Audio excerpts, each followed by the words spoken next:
माहितीये का तुम्हाला काय येतं ना? आज आहे 15 ऑगस्ट. 15 ऑगस्ट तुम्हाला शुभेच्छा. म्हणून मी लहान पोराला सांगत होती झेंडा खालतं पाडायचा नाही. मराठी शाळेतल्या पोरी आल्या मग इन्व्हिटेशन कार्ड द्यासाठी आमच्या शाळेत या बा म्हणून उद्या. मग या तुम्ही बी ना. एवढं मोठं लाईट चमकून करून राहिलं, दाखवू का तुम्हाला कसा वाटला मग तिरंगा? आबा सकाळी उठून पाहत होतो, मस्त आबाळ होऊन होतं. मीनं बी रात्री मेहंदी बी मस्त लावली होती. शाळेतल्या पोरीला बनवून द्यायचं होतं मला भारत माता. तिला मस्त तयारी करून देणं, आपणही मस्त तयारी करून टाकलो मी. मला हे पेना गिफ्ट भेटल्या. बारीक बारीक पाणी सुरू झाला तरी म्हणलं आपल्या भारत माताला घेऊनच जातो आता. कशी दिसून राहिली मग भारत माता? भारत माताला धरलो ना निघालो शाळेकडे जायसाठी. पाहत होतो पोरं पहिले निघाले होते. मस्त लहान लहान पोरं झेंडे घेऊन जात होते. पाहून लहानपणीचे दिवस आठवले.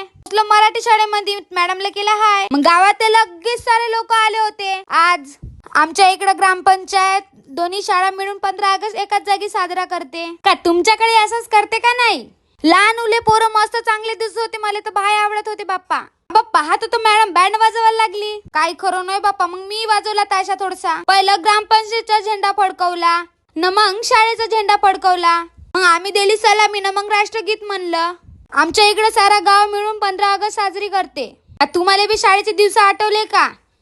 भारत माता की पोरियानं मस्त झेंडा गीत म्हणलं. मग गावातून काढली लहान लहान पोराची मस्त रॅली.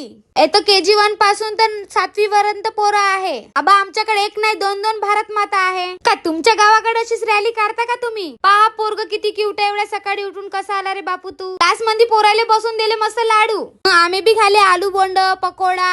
कसा वाटला व्हिडिओ?